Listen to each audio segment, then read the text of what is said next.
Hi friends, அஸ்ஸலாமு அலைக்கும். Welcome to இதய சேனா சேனல். இன்றைக்கி இஃப்தாருக்கு மட்டன் சால்னா செஞ்சிடலாம். முருங்கைக்காய், கத்திரிக்காய், அதுக்கப்புறம் பீன்ஸ் போட்டு செஞ்சோம்னா சூப்பராக இருக்குங்க. அதுக்காக மட்டன்லாம் க்ளீன் பண்ணி எடுத்து வச்சுட்டு தாளிக்க ஆரம்பிச்சிட்டேன். அடுப்பில் குக்கரை வச்சுட்டு ஆயில் சேர்த்துட்டு 2 ஸ்பூன் நெய் சேர்த்து பட்டை, கிராம்பு, ஏலக்காய், அது கூடவே ஜாதிக்காய் ஒரு சின்ன துண்டு சேர்த்துட்டு தாளித்து விட்டுட்டு வெங்காயம் போட்டு அதுக்கப்புறம் இஞ்சி பூண்டு உரலில் தட்டி வச்சுருந்தேன், அதையும் சேர்த்துட்டு நல்லா வதக்கி விட்டுட்டேன். இந்த சால்னா பார்த்தீங்கன்னா சப்பாத்தி, அதுக்கப்புறம் பரோட்டா, இட்லி, தோசைக்கெல்லாம் சூப்பராக இருக்கும். சாதத்துக்கும் செம்ம டேஸ்ட்டாக இருக்கும். நம்ம எப்பவும் செய்கிற மாதிரி அதே ஸ்டைலில் தான் செஞ்சுருக்கேன் இன்றைக்கி. வெங்காயமும் இஞ்சி பூண்டும் நல்லா வதங்கிருச்சு. வெங்காயமும் இஞ்சி பூண்டும் நல்லா வதங்கிருச்சுன்னா நம்ம மட்டன் சேர்த்துட்டு அதுக்கப்புறம் தக்காளி சேர்த்துக்கலாம்.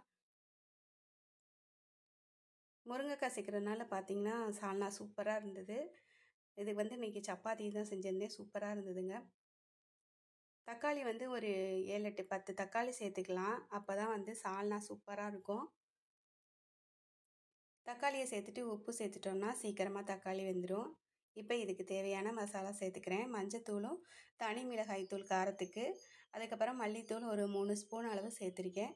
எல்லாத்தையும் ஒன்றா நல்லா மிக்ஸ் பண்ணி விட்டுட்டு மசாலாலாம் சேர்த்ததும் பார்த்தீங்கன்னா கொஞ்சம் அடிப்பிடிக்கிற மாதிரி இருக்கும். லைட்டாக தண்ணி சேர்த்து நல்லா இந்த மசாலாலாம் பச்சை வாசம் போகிற அளவு நல்லா வதக்கி விட்டுறலாம். ஜாதிக்காய் சேர்க்குறனால சால்னா நல்லா வாசமாக இருக்கும். நம்ம தாளிக்கும் போதே பார்த்தீங்கன்னாக்கா நல்லா கமகமன்னு வாசமாக இருக்கும். மசாலா இந்த அளவு நல்லா சாஃப்டாக வேக வச்சிட்டோன்னா சால்னா சூப்பராக இருக்குங்க. இப்போ இதில் பச்சை மிளகாயும் சேர்த்துட்டு நல்லா வதக்கி விட்டுட்டு இந்த கறி வேகிற அளவு தண்ணி சேர்த்து வேக வச்சுட்டு அதுக்கப்புறமா நம்ம அரைச்சி வச்சுருக்க தேங்காயை சேர்த்துக்கலாம். கொஞ்சமாக லெமன் சேர்த்துட்டு நான் கறியை வேக வச்சுட்டேன். இப்போ காயெல்லாம் நான் கட் பண்ணி ரெடியாக வச்சுருக்கேன். கத்திரிக்காய், பீன்ஸு, முருங்கைக்காய். கறி வேகிறக்குள்ளே நம்ம காயை கட் பண்ணி வச்சிடலான்னு கட் பண்ணி ரெடியாக எடுத்து வச்சுட்டேன்.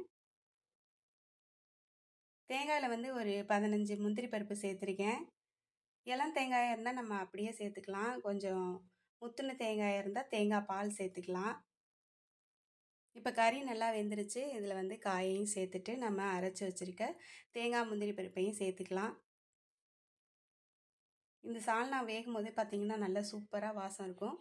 டேஸ்ட்டும் செம்ம அட்டகாசமாக இருக்கும். சான்ஸே இல்லை. இந்த முருங்கைக்காய் சேர்த்துருக்கனால இஃப்தாருக்கு இன்றைக்கி சப்பாத்திக்கு தான் செஞ்சுருந்தேன். சரி, நைட்டு சஹருக்கு சாப்பாட்டுக்கும் இதே வச்சுக்கலாம் அப்படின்னு சொல்லிட்டு சால்னா அல்ஹம்துலில்லாஹ் சூப்பராக வந்துருந்துச்சுங்க. கண்டிப்பாக நீங்களும் ட்ரை பண்ணி பாருங்கள். இதே மாதிரி செஞ்சு பாருங்கள். சால்னா நல்லா வாசமாகவும் சூப்பராகவும் இருக்கும். இந்த சால்னா கொஞ்சம் திக்காக வச்சா தான் சூப்பராக இருக்கும். ரொம்ப தண்ணியெல்லாம் வச்சுட்டா நல்லா இருக்காது.